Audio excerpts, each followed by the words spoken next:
With the NFL draft coming up, where does Michael Penix best fit at the next level? You are Locked On Huskies, your daily podcast on the Washington Huskies, part of the Locked On Podcast Network, your team every day.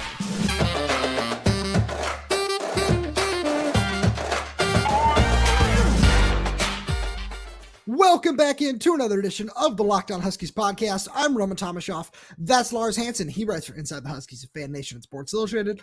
I'm the site editor over with Huskies Wire. Thank you for making this your first watch or first listen of the day. Today's episode is brought to you by FanDuel. Make every moment more. New customers, if you join today, you'll get $150 in bonus bets if your first bet of $5 or more wins. Just visit FanDuel.com/lockedon to get started. So Lars, let's have a little bit of fun today.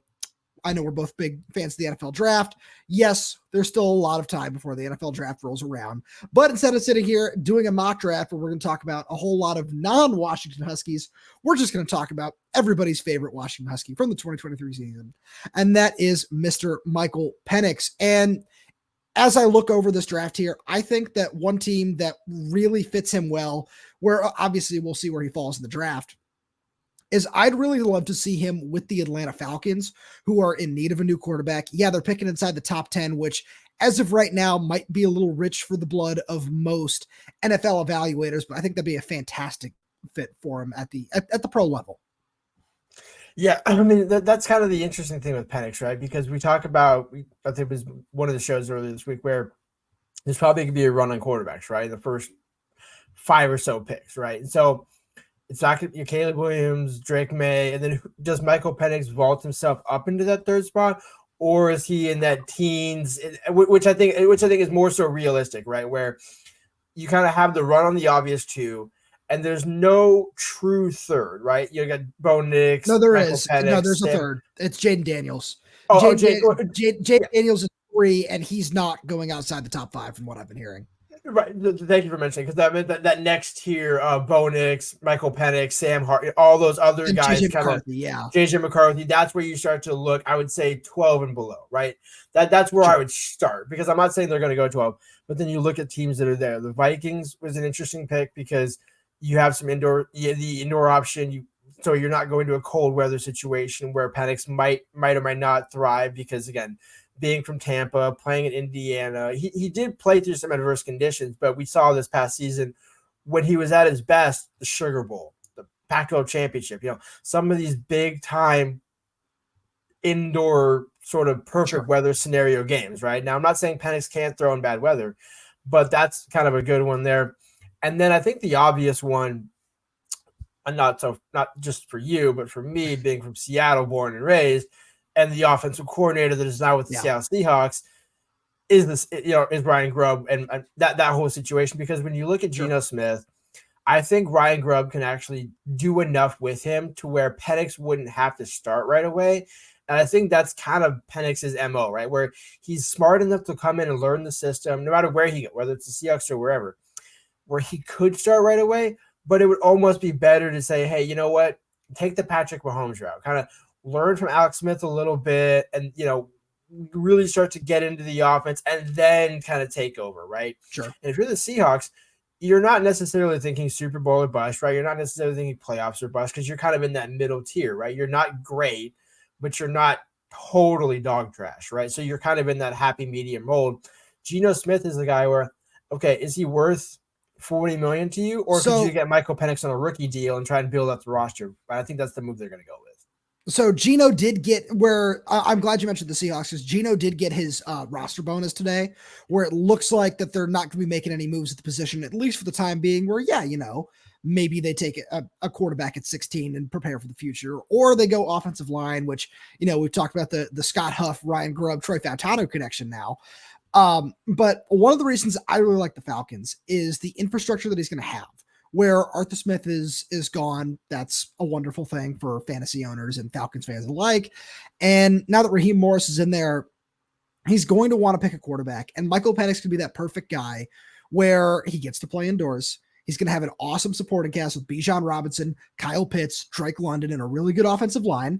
So there's going to be a lot of good things around him. And then just going a step further, that's not a very strong division. Where if you can just get the right guy in the building, all of a sudden that takes your team from, fringe playoffs where you could make it at 9-8 or 10-7 in the NFC South with how that's looked, where look what the Bucs did this year. And then you look at the rest of that division, the Panthers and the Saints have really struggled. So you can say that there's a really easy path for them to take Michael Penix, plug him in right away. He'll learn the system, like you said, have some nice compliments around him and be able to thrive. But one other one that I saw that'd be really interesting is the Miami Dolphins, where, again, we'll see how the first round plays out. They definitely need some more help on the offensive line, which wouldn't necessarily play to Penix's benefit, but you go and you look at that supporting cast, you just see speed all over the field, where you've got Devon Achane, Raheem Mostert running back, you got Jalen Waddle and Tyreek Hill at wide receiver, and that alone would be enough to help him make plays, where automatically you have your deep threats back, right? We know Mike loves to throw it down the field. You've got Tyreek Hill, who can do that as well as anybody, and then Jalen Waddle, who's also one of the fastest players in the league. So, and just running Mike McDonald's scheme, if Mike can just do what he's asked. I don't necessarily know how I feel about this comparison, mainly because it's just a lefty to a lefty, and I'm not a huge fan of Tua, but I saw a comparison where it's like having Tua, but if he could throw it deeper. And, there are some comps where Tua's good. He's a very good processor, but I think Mike is a lot more accurate than Tua is, where there are certain things that he'll do where, yeah, he led the NFL completion percentage this year, but a lot of that can be a product of the system, where Mike can almost take that system to another level where he's not going to be underthrowing Tyreek Hill on every single ball. And that there's a lot that can be offered there as well. Yeah, I like that. Honestly, Mike McDaniel being the kind of offensive guru that he is, I can definitely see that relationship cooking. I do like the state of Florida for him. Maybe one that almost is a perfect situation could be Tampa Bay, where I don't think they're moving on from Baker. That's why I didn't mention them. No, and I agree, but that's kind of where you get into, depending on how far you fall, almost like a Lamar situation, where if you're late in the first round pick, Baker can still play for a year or two. If you think that Mike's not truly ready or you want to see how it goes, if they don't want to move on Baker, but then you bring in a young quarterback, it's not necessarily a loss. Maybe you kind of break even. And if it does, you can trade Baker. If it doesn't work out or, whatever, then you just kind of have Mike on a rookie deal. But I do think going back to Tampa, being from Tampa Bay, that could always play into a role just a little bit, but I agree with you there, because I do like that fit, getting with him to go home, all that's really great. Yeah. But when we look at that Tampa Bay roster, they have a defense that's built to win now. They have an offense where Mike Evans is going to be a free agent, but they have an offense that's also built to win right now, where it's not necessarily is it rookie quarterback friendly? Yes. But when we look at everything that they've already done over the past year or 2 years, where, especially this past season with Baker, where it's not necessarily something where you can just say, all right, let's drop a rookie quarterback in here. And then in a certain sense, you have to start over on offense where, if that doesn't work, where I think anything's possible, where that could be awesome. That could be a great fit, where they say, all right, this is what we're going to do. We're going to ride with Baker for one more year, and then we'll have 4 years with Mike to build around and use that rookie deal where we can put new guys around him. And then, still have a couple of veteran pass catchers, guys like Chris Godwin there, a really good offensive line. So there are a lot of ways to make that work. And of course, we know that Jason Light does love picking Huskies with Vita Vea there, them signing Greg Gaines. Joe Tryon was another one of his first round picks. Kate Otton's there as well. So I love the fit. I think that it absolutely makes sense. That was one of the ones that I know we've been talking about for a while is, yeah, this could work. Just with the way that their season ended, I don't necessarily know if that's the route that they want to go. And then, talking about a guy like Michael Penix who needs some help on the offensive line. Lars, let's talk about Washington's offensive line.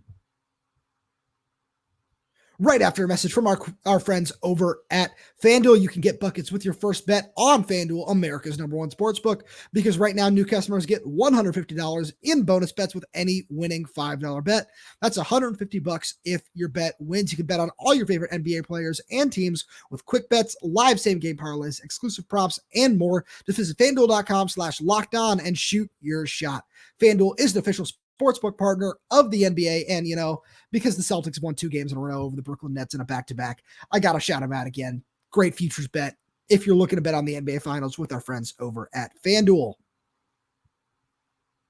So, Lars, I know this is something that the everyday is talking about a lot whenever whenever there's another acquisition, I feel like wherever we post articles, post a podcast, we'll see, oh, great, but does that person play offensive line? Oh, great, but does that person play offensive line? We hear it a lot. And let's talk about the depth up there, because you talked about it on one of our shows the other day where you talked about Elijah Jaquette and how he might have to step up and be able to play. And we can look at some of the other true and redshirt freshmen along the offensive line where having them play in the spring and getting those reps is nice. And we know that Jetfish is confident enough to play true and redshirt freshmen if they're ready to play. But I think that this is the one position, and especially when we look at the depth of it right now, that's not something you want to see in the upcoming season. Right, exactly. And I think that's kind of where the spring portal comes into play. But the caveat to that is you're not going to have those bodies in time for spring practices, right? So there has to be a happy medium mix of, okay, well, you're going to have to play some of these younger guys, but maybe it's almost like a kind of off-season OTAs, if you will, right? Hey, we're going to get the rookie mini camp in. We're going to see how the rookies look, and then we're going to reassess and sign some free agents in June, July, and August, so that now we know how good or kind of how close to up to speed are some of these younger guys, right? Because we like the long-term projectability of them, but, unless your name is Parker Brailsford, Caden Proctor, or somebody else, you're more likely than not going to play likely in your first 2 years, right? And certainly not starting in your first 2 years. But you have to imagine, like, next season they're going to want Elijah Jaquette in the mix of not starting. And so this gives them an opportunity to do that. But, yeah, there's a lot of – we talk about the injury with Landon, so now you're going to be looking at a new center unless Parker Brailsford decides to – There's not a true center on the roster right now. Right, exactly. Because there's no Landon. His brother Gearin went to Oklahoma. Parker Brailsford obviously is at Alabama, where you can look around the roster. You could say, oh, yeah, I'm sure some of these guys were training to play along the interior. But that's something that's where I don't think you're going to want to walk on snapping the ball to Will Rogers throughout spring ball. But that's something where you want to figure that out sooner rather than later. Right, and that's something where it's going to be a portal offensive lineman. I think the question just becomes absolutely because realistically, there's only two. You sign a true freshman to add before March or before April, which you can do because spring quarter does, I believe, start mid-March, right, somewhere around there. It's like late March, I think. Yeah, somewhere around there, but third, fourth week of March, or you have somebody come in as like a JUCO transfer, which I guess is similar to the portal, but maybe not a true portal edition, or you go and find a veteran in the portal. And I think at this point in time, if you're Jed Fish and Brendan Carroll, you want to see, okay, let's just evaluate the young guys, right? It's not going to be pretty. It's not going to look great. It's not going to be a deal for Will. But because, who would you pencil in as a center right now? Who has center capabilities? Like, would you put guard there? That's what I was going to say, where I might lean towards guard Memelar at center, but like Jed Fish said, we don't know if he's going to practice in the spring either, where he's still coming off the injury that he suffered last year. So that's another one where, all right, we got to take him out of the mix. And then you look up and down the roster where I like Paki Finau a lot. I think he's really, really talented. I don't know if I'd put him at center. I like his athleticism too much at guard, where you can pull him, you can have him do a couple different things there. And then David Boyajian, I don't think he's a guard. Justin Hilkema is definitely not a guard. And then you could say the same thing about Sione Fasolo, Kaylee Tafai, where that right there is your redshirt freshman, where those guys aren't necessarily true centers where they can play guard, they can play tackle, but center is going to take a little bit more where, you can look in the transfer portal. I know one person that people are looking at is, and I'm blanking on his name again, the SMU interior offensive lineman who's planning on entering the transfer portal, I believe, in April. And outside of that, there's not a lot of options where, and it's another thing that the everydayers have said, it's all right, well, why aren't we seeing these transfers? Are they not recruiting well? Are they not getting these guys? It's no, they want to make sure that these are quality bodies at the position, not just taking somebody who's in the transfer portal just to make sure that, the numbers fit. Right, you talk about Branson Hickman from Branson Hickman, yes. So yes. Yeah, so that's for a number of those guys where I believe he actually is in the portal right now, according to 247's tracker. So again, Not confirming or denying. I don't have that. I'm just saying this is where I see the name. But so that could be one where if you can get him in the build, but I don't believe you can. Right? That's the thing. It's like you can't add players in the portal whenever you want, or maybe you can. Like that. That's I think kind of the gray, nuanced area of this whole thing. Because if guys are currently in the portal and you're Jedd Fisch, well, hey, why do I have to wait until April to go get that guy out of the portal if? Oh, here, so sorry, just an update. So just to clear all that up. So Branson Hickman is finishing his degree and then entering the transfer portal in April. So okay, gotcha. Yeah. So in the portal, but like designated. Right. And I'm glad you said that, because when you look on these online listings and it says, hey, enter it in January 22, it's like, wait, why didn't he find a home? It's like, well, right. Well, but funny fact about that. But that's one guy where right there you look at that and say, okay, he'll enter in April. If he's entering as a grad transfer, that makes things really easy, where I'm sure Jedd Fisch is going to push really hard to get a commitment from him. And I'm sure there are a lot of other teams that will be too, because he's a really talented player. So that's the one name that would stand out as, okay, yeah, maybe you can have this guy come in and play center, maybe they're going to push all their chips in with him once April rolls around. But outside of that, it really just has to be a waiting game, which is very frustrating. But when you just look at the rest of the roster, I don't think you have much of a choice, where there are some really talented offensive linemen there. And this is not to knock them in any way, but you still want to have some level of not only experience up there, but depth as well, because right now it's, I believe 9 scholarship offensive linemen. I think 10 maybe with Hilkeman signing, but that's just not enough. That's not going to do it. Right. And then again, the key distinction there being scholarship offensive linemen. So you might have 15, 16 bodies in the room with walk-ons, sure, yeah. But then you really wanting to put any of Damon Williams, Will Rogers, or DeMarcius Davis. Yeah. Sorry, I was searching for that last one there. I was like, or behind a wall of 5 walk-on offensive linemen. No matter what, it doesn't matter what year of eligibility they are. Sure. 5 walk-on offensive linemen are protecting your quarterback. Now, again, this is spring practice, so you're going to say, well, there's no way that they're going live to hit Will Rogers or Jamon. So, again, there's ways to survive spring practice if you're Jedd, but it does kind of overall hamper what you can do in terms of an install. How much can you install? How quickly can you see at full pace, or what pace can these guys go at? And then you kind of replenish the roster over the summer and then come back in August and say, okay, now all you guys that are new are going to have to relearn all this stuff, right? Because you weren't here in spring with us. And the guys that were here with us, well, you're not going to play, and you knew that going into it. So now it almost makes it kind of delayed to when you would truly probably have the offense and system installed. But then you look at the schedule, and the first 5 games are pretty favorable, right? Maybe the Apple Cup is, neither here nor there just because it's a rivalry game. We saw that last year, right? So, but for the most part, it sets up favorably to where, okay, you can have Will still needing to get used to the offense by week 3, right? That's okay. But the key is you have to get the bodies in the room in the spring portal. And so that's why it's almost interesting that they're doing spring when they are, which is, I believe, April 2nd to about May 30th. Yeah.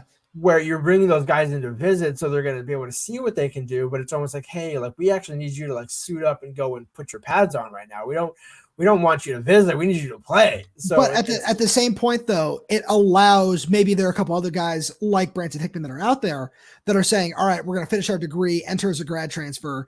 And then there you go. You find ways to build that depth, because that was one of the things that Jedd Fisch said in this press conference, where he said, yeah, we're waiting to start as late as we possibly can, so we can take advantage of that. So we can maybe find a couple more offensive linemen in the portal, because he said, yeah, we absolutely need more. We're going to try to get as many as we possibly can. But it's frustrating. I know from a fan perspective, it's very frustrating to see, but from our perspective, you have to look at it and just look at the bigger picture here. And you have to say, all right, there are a lot of talented bodies that could be coming out there in the spring where, I saw somebody point out on Twitter, like, hey, the April portal is not the December portal period. And that's absolutely true. But no offense to some of the guys that are in the portal, it's better than what it is right now, where most of the players that would have received any kind of offer to come to Washington along the offensive line have already found a new home, which is just something in college football world that needs to be cleared up anyways, in terms of just, portal availability and when guys are able to enter and exit and all that, with coaches leaving and everything else under the sun there. Yeah, and I think the only other, as I'm looking through this in live feed, is UCLA's roster, right? That's the only one that's eligible. Their starting center graduated 5th-year guy, so he's out. There's a couple of young pieces, but again, then this gets into, okay, well, this guy has 3 games experience as a backup. And all of them have basically decided to stay with UCLA anyways. Right. Not seeing as many transfers there. Right, so I'm just saying the only other route right now is that, and right. I don't have the energy for it. Nope. I was gonna go down the road, but I don't. Well, I have some good news for you, because this is a Friday show for all our everydayers. So let's have some fun and let's talk about NCAA Football 25. Right after a message from our friends over at Game Time, because Game Time is the fast and easy way to buy tickets for all the sports, music, comedy, and theater events near you, with killer last-minute deals, all-in prices, views from your seat, and their best price guaranteed. Game Time takes the guesswork out of buying tickets. And like I said, I'm so excited to, as I'm wearing a Red Sox sweater, you're wearing a Mariners sweater, I'm so excited to go watch those two teams play on opening day with tickets that I will be finding on Game Time, because they have amazing last minute deals on tickets. They got flash deals, they got zone deals, all kinds of deals. And Game Time is the only ticketing app that gives you complete peace of mind with your purchase, so you can see the view from your seat before you buy, so you know exactly what to expect when you arrive. And you can buy tickets in seconds with just 2 taps. Take the guesswork out of buying tickets with Game Time. Right now, all Game Time users will get $20 off their first purchase with code Locked On. Terms apply. Just download the Game Time app and use code LOCKEDON for $20 off your first purchase. Download Game Time today. Last minute tickets, lowest prices guaranteed.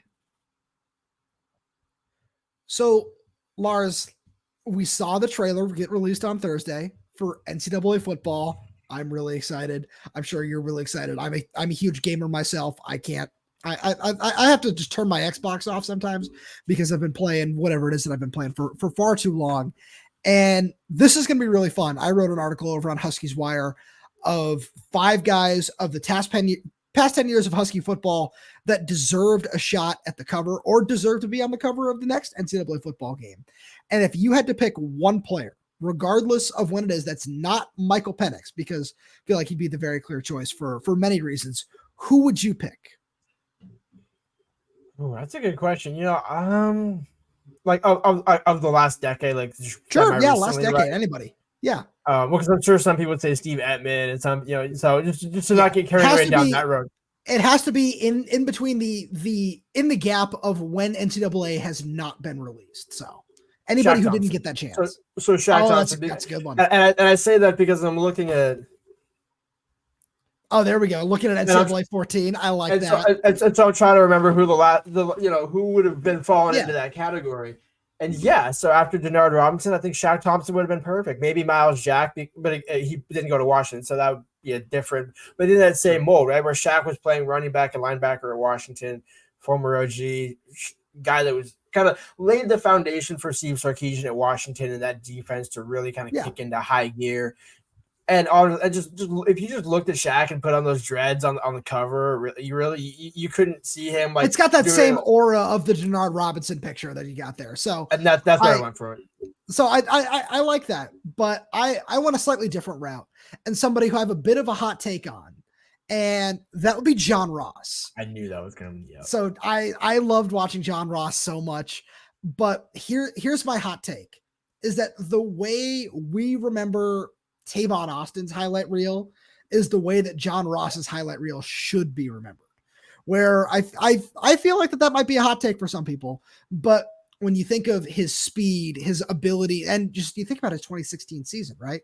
Where before we saw what Rome Odunze did this year, I feel like outside of Reggie Williams, that might be the season that a lot of Husky fans point to and say, yeah, that was the best single receiving season I've ever watched. 15 touchdowns, has a rushing touchdown in there, returns a kickoff for a touchdown, and just has a level of speed that we have never seen before at that point, really. Where, Jake Browning underthrew him every now and again, but he was able to stop, come back to the ball, and still beat 8 Cal defenders 20 yards to the pylon. that watching that guy play was a special experience. And it's something where when you think about the cover of NCAA football, yeah, there's the aura where, you think about Michael Penix picture in a ski mask on the cover of NCAA football. That would be amazing. That's why we just kind of had to nix him from this conversation. And you think about that electricity, John Ross on the cover in that same Denard Robinson pose where he's just running away from 8 Cal defenders. I think that'd be awesome. Yeah, I mean that's the John Ross one. I mean, it's perfect, especially for what NCAA was, because I mean Denard Robinson didn't do really that much in the NFL anyways, and so it's like, sure, okay. Yes. And if you think about, I'm glad you mentioned the Cal game, because yeah, it was that imprint of Browning bombing him like 60, 70 yards down, and John Ross having a cigar just waiting for that ball to come down. Like, all right, where's it at?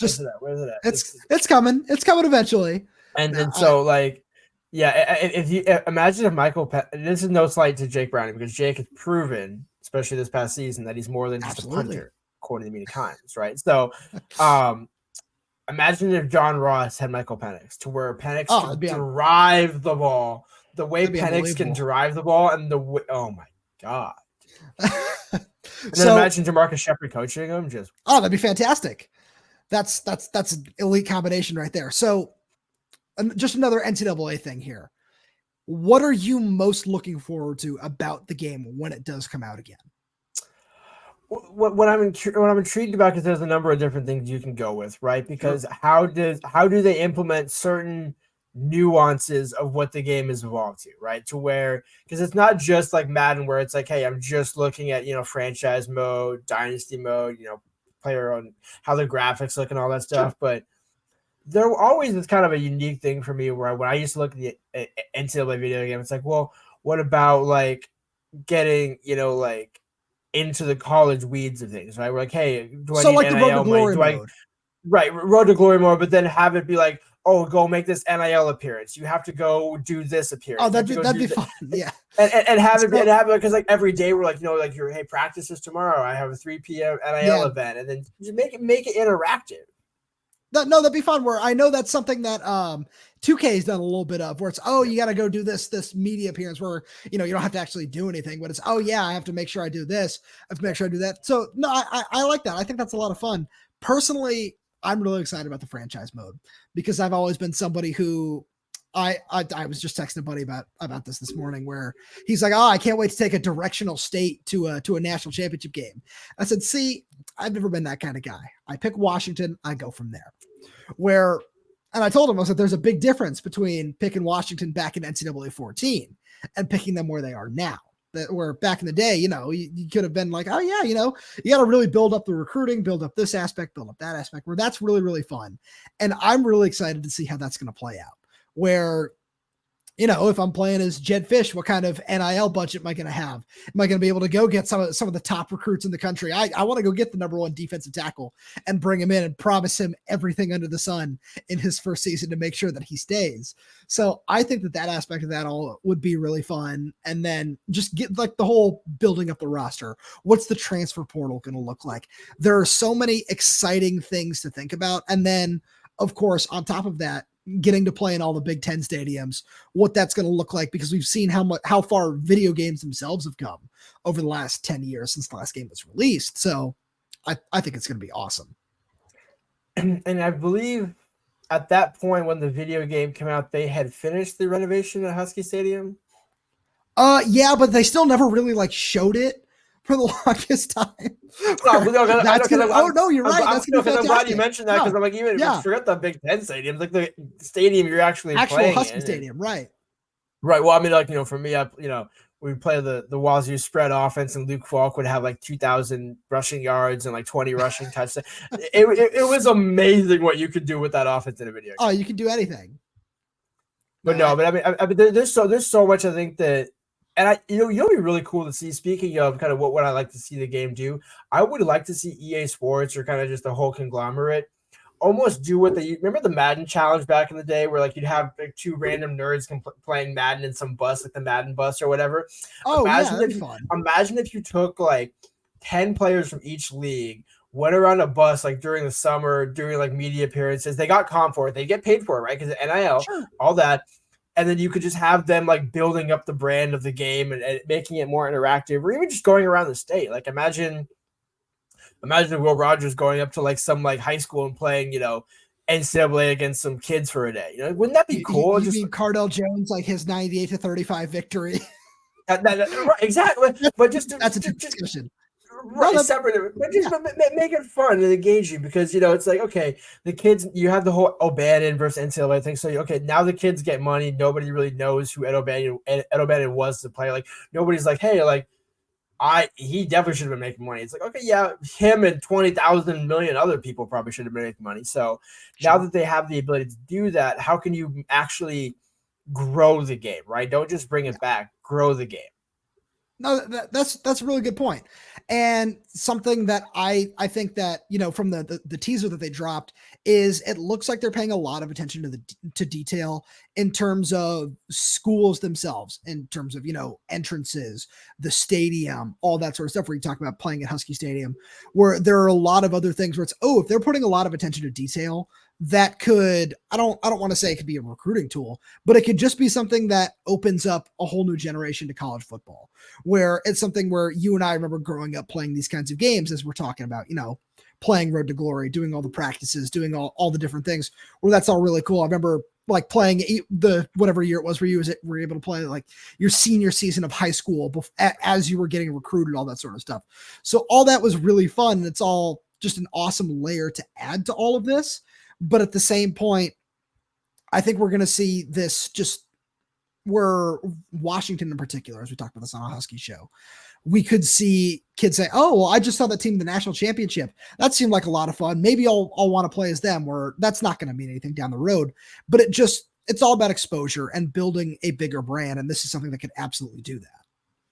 Yeah, I mean, if you're offering a 2027 kid and say, hey, go imagine playing yourself at Washington. Go see what that would look like. Here, pop in the NCAA video game, see what that would look like. See if that can grow on you. Sure. No, that's a very strong possibility. And as Lars, I feel like that's a great place for us to wrap up. Thank you as always for being here. Thank you to all the everydayers for tuning in. We really do appreciate your support. I know, as the off season rolls around, there's not as much news coming out. So stay tuned. We do have a lot of fun stuff planned for you guys. And the best way to do that is to subscribe wherever you get your podcast, whether that's YouTube, Spotify, Apple Music, Amazon Music. We're there. We're everywhere. We're updating this channel with new content every single day. So please make sure you stay tuned and hit that bell down below so you subscribe and turn on notifications so you never miss an episode. And please make sure to like the video, leave us a comment down below. And if your audio, only leave us a 5-star review, as it all really does help us out. Again, thank you so much for tuning in, and we will talk to you on Monday.